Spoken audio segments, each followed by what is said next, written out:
Well, hello there, and welcome to another episode of Spoilers with Joe. Alright, so we've got some really cool blue stuff coming in today. So we got Misty Dragon Spirit. He is a 4-cost, 9/9. It's a dragon / soul resonator, so it'll combo well with IU. It has flying. It has a 0 cost. Remove this card from the game. At the next end of turn, put it into the field under its owner's control. It has a 1 cost. This card gains +100/+100 until end of turn. Play this ability only if your J ruler is IU Lunar Swordswoman or IU Shaman Swordswoman. When this card is put into a graveyard from your hand, target J resonator gains flying until end of turn. Now I think this is pretty interesting. It doesn't really combo well with IU's actual discard for herself because she already gets flying when you discard a soul resonator. But you can still give something else flying, which is pretty good. His 1 cost ability is also pretty good. As it just pumps him up, that's perfectly fine. I really do like his 0 cost ability though. Somebody was comparing it to Aetherling in Magic, and I think that's very similar. Very good description. I think this is really good. He dodges like a ton of removal, and you get to put him back in, and it's a 0 cost, so you can like chain, like if they remove you and then you 0 cost, you use that ability and then they stack something else on top of it, you can just do it again. So he's going to be really hard to get rid of, really hard to kill. He's a 9/9 flyer, which is pretty big, and overall pretty good. I like him. I really like the 0 cost ability. That's probably the best part about him, is how evasive he can be. And the 1 cost ability is kind of just gravy. You can swing in with full mana up, and if they want to block you, you can trade. You can make sure that he doesn't die, or he doesn't trade. Stuff like that. I think he's pretty good. Even not in an IU deck, like he's just gonna his 0 cost ability is just gonna be so good that you can slot him into a lot of blue decks. He's gonna be pretty good. Okay, next we have Lowly Spirit Bug. It's a 1-drop 1/1 insect / soul, so it is a soul resonator.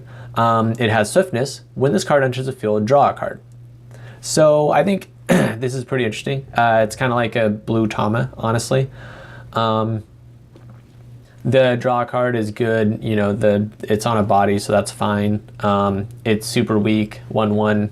The swiftness is whatever. The really interesting part is that this combos so well with Lumia, because you can basically play him, swing in, and then remove him from game, and then bring him back in, and he'll draw another card. So it's like a +2 draw card, and that's just pretty good. Obviously, if he gets blocked, but it's probably going to be turn 1, and that's just really amazing.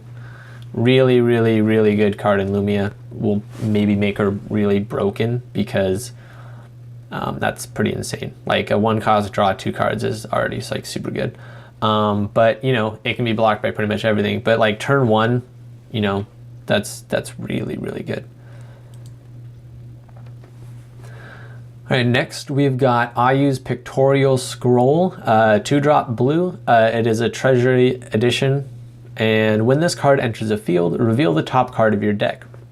If it's a resonator with total cost 3 or less, put it into the field. Otherwise, put it into your hand.